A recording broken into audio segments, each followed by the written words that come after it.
Welcome back, dear students. After the completion of cymose and racemose inflorescences, now we are going to start some special types of inflorescences. So in addition to the racemose and cymose type of inflorescences, there are three special types of inflorescences: hypanthodium, cyathium and verticillaster. So these are three special types of inflorescence: hypanthodium, cyathium and verticillaster. So the first one, hypanthodium, that I am going to talk on this. This is one of the special type of inflorescence in which cup-shaped receptacle is formed by the condensation of rachis of three closely placed cymes. So this is a special type of inflorescence. We call it as hypanthodium, where the receptacle is cup shaped, that has been formed by the condensation of rachis of three closely placed cymes. So what are the characteristics of the cymes? Here it having a determinate growth of peduncle. Now in hypanthodium, the receptacle is almost closed with a small opening at the top called as ostiole. So in this type of inflorescence, there is a receptacle which is almost closed. So this is the inflorescence where the receptacle is almostly closed in all sides, but with a small opening at the top is called ostiole. So this is the ostiole. The arrow indicate the ostiole here. It is the opening of the inflorescence. Otherwise it is almost closed. The flowers are arranged inside the receptacle in a cymose group. It has been arranged in the receptacle, inside the receptacle in cymose group. The receptacle bears male flowers towards apex. So here we can see this. The male flowers are present at the or towards the apex, while the female flowers are present at the base, while the middle portion is occupied by the sterile female flowers called as the gall flowers. So three types of flower has been seen in an inflorescence, that is male flowers, female flowers and sterile female flowers called as gall flowers. Okay, so here the receptacle is closed. There is a small opening called as the ostiole present at the apex at the top. The flowers are arranged inside the receptacle in cymose group. The receptacle bears male flower at the apex, female flower at the base, and the middle portion is occupied by the sterile female flowers called as the gall flower. This inflorescence, that is hypanthodium, is the characteristic of the Ficus bengalensis banyan tree, Ficus carica. It is the characteristic of family Moraceae. It is also called as Orchidaceae. So this is the hypanthodium inflorescence where the receptacle is almost closed, having a small opening at the top called as the ostiole. The flowers are arranged inside the receptacle in cymose group. The female flowers are present at the base, male at the apex, while the middle portion is occupied by the sterile female flowers called as the gall flowers. The inflorescence is hypanthodium, for example ficus plant. So this is the picture of the ficus plant where we are familiar with this type of inflorescence. It is called as the hypanthodium. Okay, got it? So what are the characteristics of hypanthodium? Here the receptacle is closed. There is a small opening called as the ostiole. So this is the opening ostiole present at the top of the inflorescence. The flowers are arranged inside the receptacle in a specific manner. At the top there is a male flower, at the base there are female flower, and the middle portion is occupied by the gall flowers. So this is the hypanthodium, for example ficus. Okay, next to this is the cyathium inflorescence. So this is another one type of special inflorescence, cyathium, which is the characteristic of family Euphorbiaceae. So it is a specialized cymose inflorescence which is covered by a cup-shaped involucrous formed by the union of the bracts.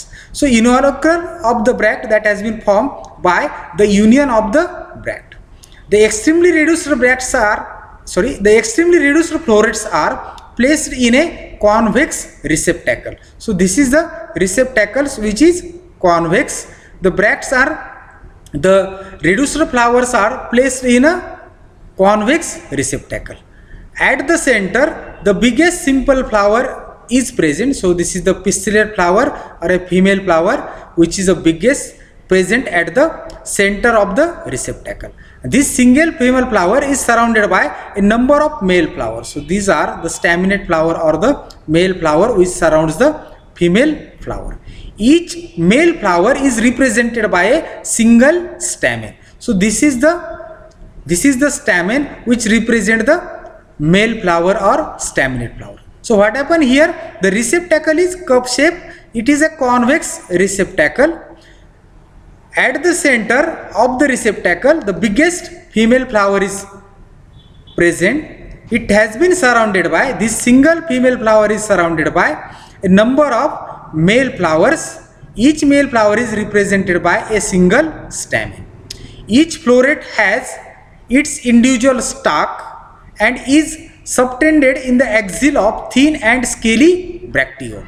So here the bracteole is present. Here is the bracteole. Each floret, each flower having an individual stalk. It is a pedicellate flower. Nectar gland is present on involucre. So this is the involucre where the nectar gland has been present which secrete the substances that having certain smell. So this is the nectar gland. For example, Euphorbia geniculata, in Marathi we say the common name is Dudani. It is the characteristic of family Euphorbiaceae. So this is about the Cyathecum inflorescence. So what happened here in this inflorescence? The peduncle that has been reduced in the form of a convex receptacle where the female flower and the male flowers are arranged. Here there is a single large female flower which is surrounded by the number of male flowers or staminate flower, and each male flower is represented by a single stamen. Each floret having an individual stalk or pedicel and is subtended in the axil of thin and scaly bracteole. Nectar gland is present on the involucre of the bract. For example, Euphorbia geniculata Dudani, and it is the characteristic of family Euphorbiaceae. Okay, so it is the Cyathecum where the cup-shaped green involucre formed by the union of the bract. For example, Euphorbia pulcherrima. So here also we can see the large flowers are the female flowers and that has been surrounded by the small male flowers. Okay, here is the involucre of the bract has been seen. So this is Cyathecum, example Euphorbia. Next to this is the verticillaster. So verticillaster is a complex type of inflorescence. The inflorescence axis bears opposite leaves. So here in this diagram we can see this. These are the leaves which are opposite. The flowers develop in the axil of the leaves. Here the flowers has been developed in the axil of the leaves. Each inflorescence is a dichasial cyme or a biparous cyme. So what is the characteristic of dichasial cyme? Here the peduncle has been terminated by the formation of the flower, and below this terminal flower two opposite lateral branches has been formed that also get terminated into the flower. So it is each inflorescence is a dichasial cyme where this is a peduncle, the arrow here, it is a peduncle. It is terminated by the formation of a flower. I said this is the terminal flower, and below this terminal flower two opposite lateral branches has been formed which get also terminated by the flower. So this is the dichasial cyme which is reduced to scorpioid cyme on two sides. So what happened on these two opposite lateral branches? Here the new lateral branch form on its first right side, then on the left side. So it is like a scorpioid cyme. Okay, so the lateral branches develop on this dichasial cyme on these two lateral branches are in a scorpioid fashion. Means the first lateral branch form that terminate into the flower on right side, then to the left side. So it has been reduced to the two scorpioid cymes. So this is the one and this is the another one. Okay, so here This is the one side and this is then another one side. The flowers are sessile without pedicel and arranged in clusters around the axis. So this is an axis where the flowers has been arranged, forming a false whorl named as verticel. So this is the one verticel and this is another one verticel. So the name is the verticillester. Okay. So what happened here? When the peduncle develops into the flower, it bears two opposite lateral branches below the terminal flower. So it is a dichasial sign. And after the development of the lateral flowers, it is like the scorpioid sign. The lateral flowers has been developed, one in right side of the terminal flower, one in on its left side, like a scorpioid sign in a zigzag fashion. The flowers are sessile, arranged in cluster around the axis, forming a false whorl named as verticel. Okay, hence the name is verticillester, and it is the characteristic of family Lamiaceae. For example, Ocimum. Common name Tulsi. So in this verticillester type of inflorescence has been seen. So verticillester has been characterized by it is a complex type of inflorescence. Inflorescence axis bears two opposite leaves. The flowers develop in the axil of the leaves. So this the large flower here we seen, it is the oldest flower that has been developed from the peduncle. On its two sides, two opposite lateral branches has been developed. This is the dichasial sign, and these lateral branches behave like a scorpioid, means the lateral branches develops on the two opposite sides in a scorpioid manner, one in right side, one in left side. Okay, so this forms a false whorl named as verticel. So the name of the inflorescence is verticillester, which is found in the Ocimum. Okay, so this is the verticillester. On its two sides, two verticels has been seen. So the name is verticillester. This is the oldest flower that has been formed on the peduncle, and on its two opposite sides again two lateral flowers has been formed, and on these two lateral flowers again the lateral flowers has been developed in a scorpioid manner, one in right side, one in left side. This is the verticillester. Okay, now up to this stage we studied all the types of inflorescences. The inflorescences that has been divided into two main broad categories, racemose and cymose. So racemose is characterized by indeterminate growth of the peduncle. Cymose is with determinate growth.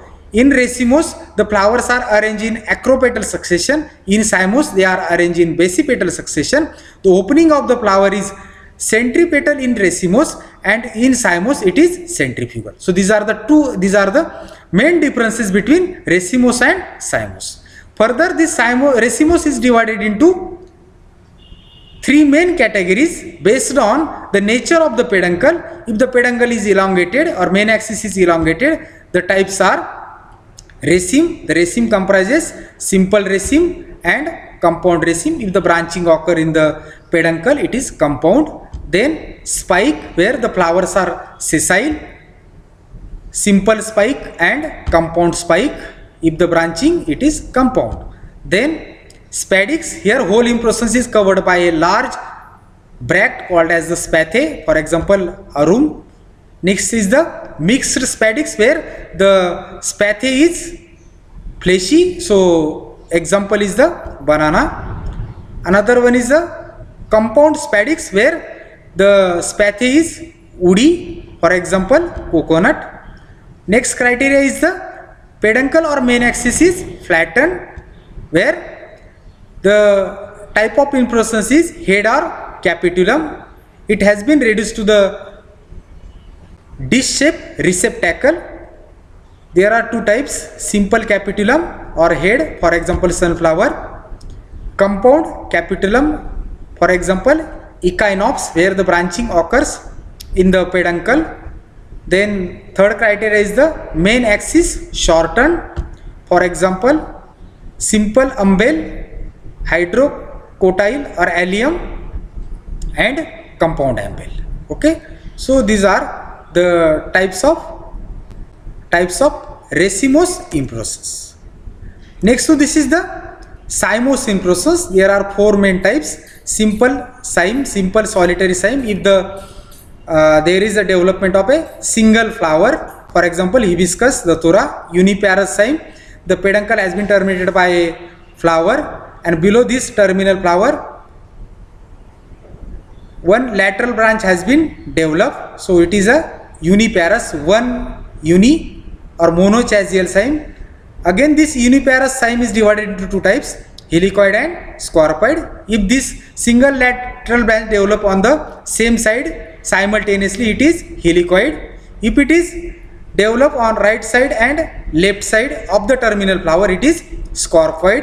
Next is the biparous cyme. Here the peduncle is terminated into the flower, and two opposite lateral branches has been developed, that also get terminated into the flower, that is the biparous cyme. Last one is the multiparous cyme. Here the peduncle is terminated into the flower and many lateral branches has been developed below this terminal flower, it is the multiparous cyme. Many multiparous, for example Calotropis. So these are the types of inflorescences.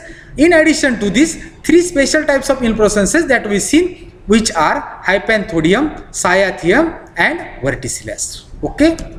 Now next point is the significance of inflorescence. The inflorescence serve as an important taxonomic character. So it is the one of the important character that has been used for identification, nomenclature and the classification of the plant. So it serve as an important taxonomic character. For example, the family Labiatae and Umbelliferae are characterized by the presence of verticilliaster and umbel type of inflorescence. So in special type of inflorescence we seen that the verticilliaster is the characteristic of family Labiatae, while umbel type of inflorescence is a characteristic of family Umbelliferae. So the inflorescence is one of the morphological character that serve for the categorization of the plant into the different family. For example, verticilliaster inflorescence has been the characteristic of family Labiatae. Umbel, it is Umbelliferae.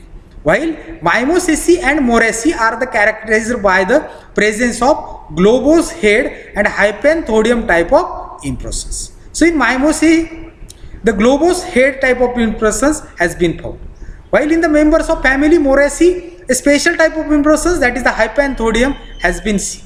So these inflorescence serve as an important taxonomic character for the categorization of the plant into the different groups. So the different families that has been formed on the basis of the inflorescence character. For example, verticilliaster is the characteristic of family Labiatae. Umbel type of inflorescence is a characteristic of family Umbelliferae. Similarly, globose head is the characteristic of family Mimosaceae. Hypanthodium, a special type of inflorescence, has been characterized by the family Moraceae. So inflorescence serve as an important taxonomic character. This is the one significance of inflorescence.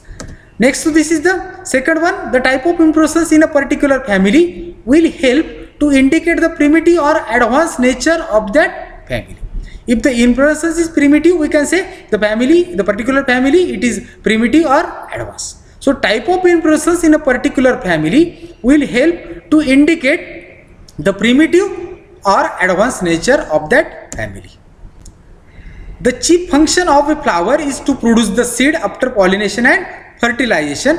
For this, the flowers depends upon different agents like insects, birds, etc. for pollination.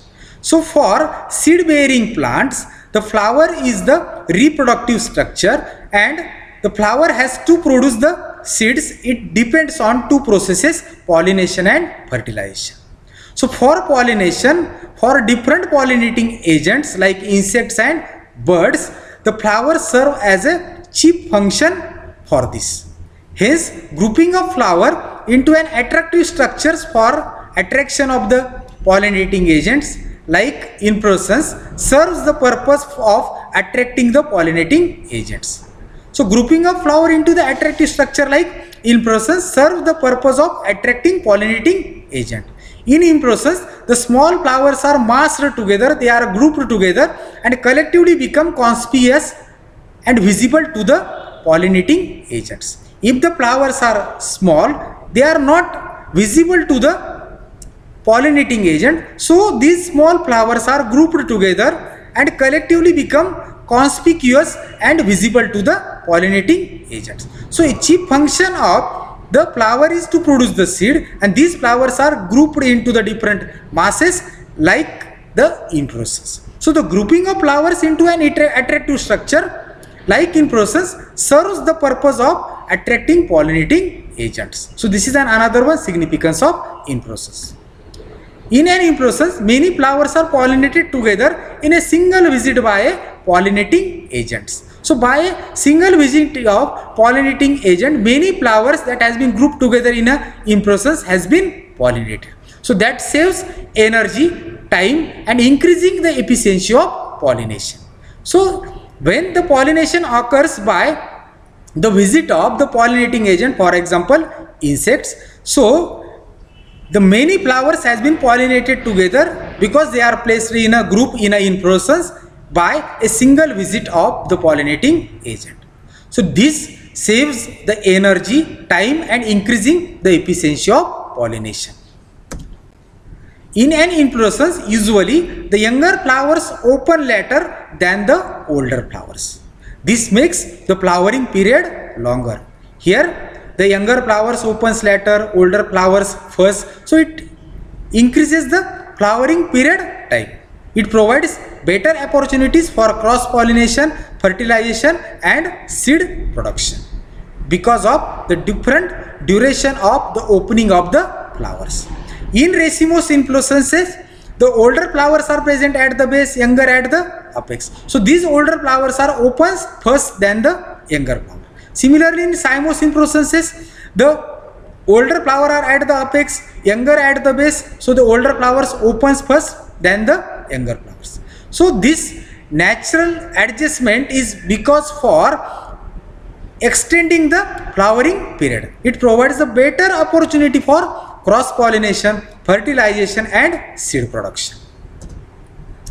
The longer flowering period also helps to avoid sudden damage to all flowers due to natural calamities. So to effect pollination and fertilization to set the seed, this is the characteristic of the seed bearing plant.